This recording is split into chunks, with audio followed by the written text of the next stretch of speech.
এটা হলো শিবিরে করে গেছে। এখন আমার এই যে সভাপতি, আমার সেক্রেটারি সভাপতি ক্যান্ডিডেট জনাল আহমেদ ভাই, আপনি কি শিবিরের? না, উনি মানে ছাত্র দলের সভাপতি, মানে ছাত্র দলের। জি। আমরা একটু ভাঙা জায়গাগুলোতে একটু দেখতে চাই যে এটা হলো শিবিরের তাণ্ডব।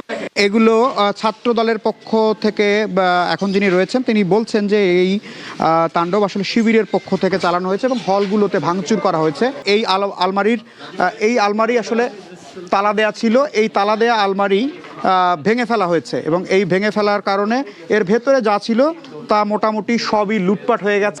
আমরা বিভিন্ন হলের গ্লাসগুলো ভাঙা দেখতে পাচ্ছি। এখন পর্যন্ত আমরা জানি না আসলে ভেতরে কারা অবস্থান করছেন, এখনও কি ছাত্র দলের নেতৃত্বে রয়েছে নাকি শিবির এখানে নেতৃত্ব দিচ্ছে। আমরা কাদের দখলে রয়েছে ক্যাম্পাস সেটি আমরা একটু দেখার চেষ্টা করব। আমরা একটু ভেতরে যাই, আমরা একটু দেখি যে এখান ছাত্রদল ছাত্র শিবির যে সংঘর্ষ ছড়িয়ে পড়েছিল সেটির আসলে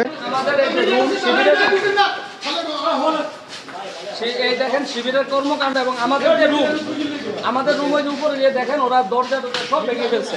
এটা হলো শিবিরে করে গেছে। এখন আমার এই যে সভাপতি, আমার সেক্রেটারি সভাপতি ক্যান্ডিডেট জনাল আহমেদ ভাই, আপনি কি শিবিরের? না, উনি ছাত্র দলের সভাপতি, মানে ছাত্র দলের। জি। আমরা একটু ভাঙা জায়গাগুলোতে একটু দেখতে চাই যে এটা হলো শিবিরের তাণ্ডব। এগুলো ছাত্র দলের পক্ষ থেকে এখন যিনি রয়েছেন তিনি বলছেন যে এই তাণ্ডব আসলে শিবিরের পক্ষ থেকে চালানো হয়েছে এবং হলগুলোতে ভাঙচুর করা হয়েছে, এই অভিযোগ তারা করছেন। এবং দেখতেই পাচ্ছেন যে এখানে গেটগুলো ভাঙা হয়েছে, আলমারিগুলো ভাঙা হয়েছে।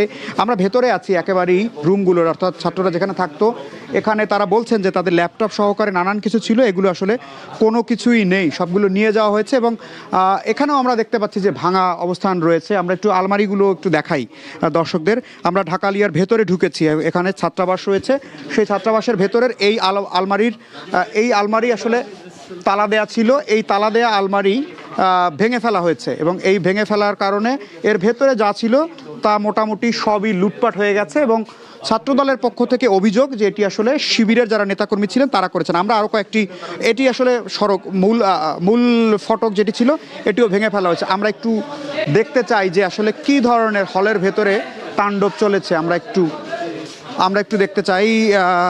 বিভিন্ন অভিযোগ আমরা পাচ্ছি বাইরে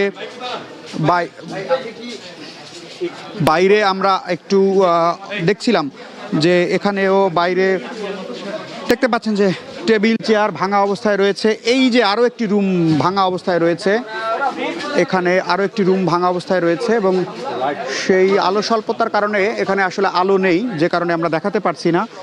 হয়তো কিছুক্ষণের মধ্যে একটি ব্যবস্থা হবে। পুরো এলাকাটি আসলে এরকম তছনছ অবস্থায় রয়েছে। এই যে আরও একটি রুম, এই রুমটিও ভাঙা এবং এই রুমের ভেতরেও আসলে একেবারেই লুটপাট হয়েছে। এরকম ঘটনা আমরা দেখতে পাচ্ছি যে একদম লুটের ঘটনা ঘটেছে।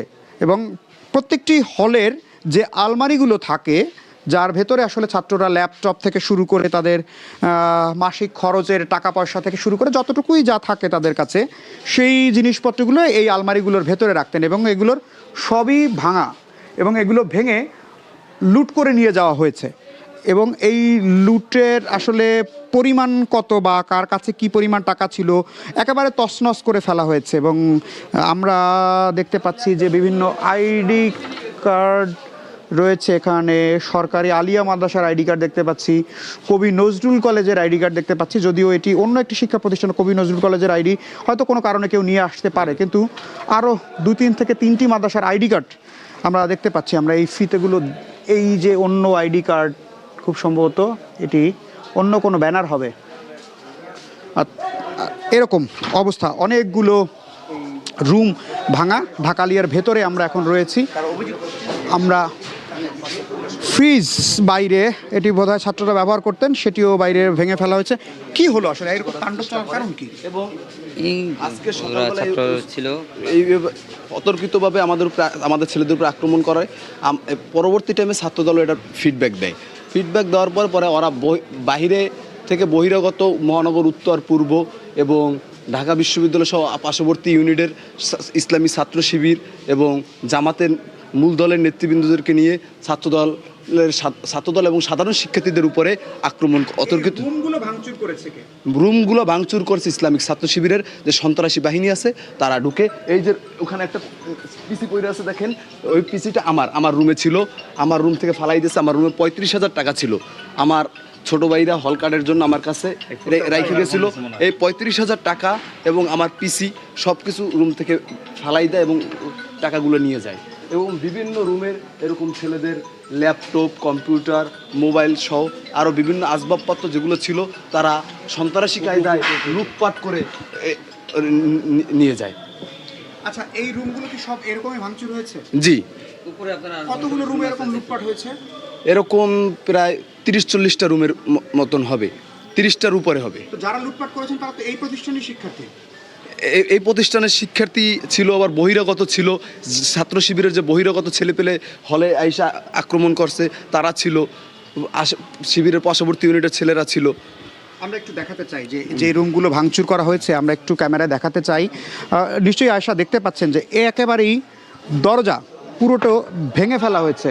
পুরো দরজা এরকম করে ভেঙে, অর্থাৎ অর্ধেক দরজা রয়েছে, অর্ধেক এই যে অর্ধেক এটি এভাবে ভেঙে ফেলা হয়েছে। অর্থাৎ তালা দেওয়া অবস্থায়, তাদের এই তালা দেওয়া অবস্থায় এই পুরো জায়গাটি ভাঙচুর করা হয়েছে এবং প্রতিটি আলমারি ভেতরে, বিশেষ করে আলমারি সবগুলো ভেঙে ফেলা হয়েছে। এবং তার ভেতরে যেভাবে তারা অভিযোগ করছেন যে এগুলো সবই লুটপাট করা হয়েছে এবং সেই চিহ্ন আমরা দেখতে পাচ্ছি। কিবোর্ড আছে, কিন্তু সাথে যে মনিটর বা কম্পিউটারের পিসি সেটি ছিল, এগুলো কোনো কিছুই নেই।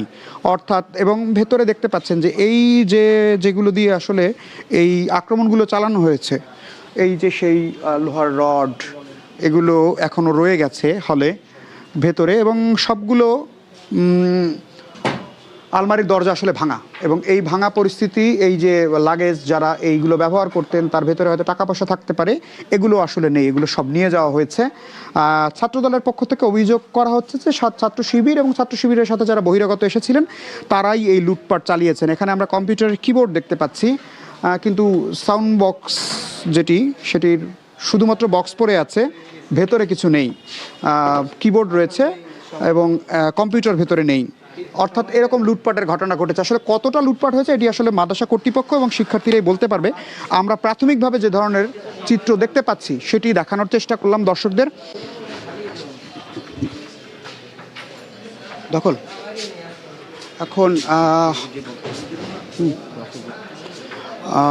এখন এই রুমগুলো আসলে কারা ব্যবহার করতেন, এই রুমগুলো আসলে এখন কারা ব্যবহার করবেন, কাদের দখলে আছে বা দখল পাল্টা দখল, এসব নিয়ে এক ধরনের তথ্য আমরা পাচ্ছি যে কারা এই রুমগুলো দখল করেছেন, আবার দখল করার পায় তারা চলছে কিনা, এরকম একটি অভিযোগ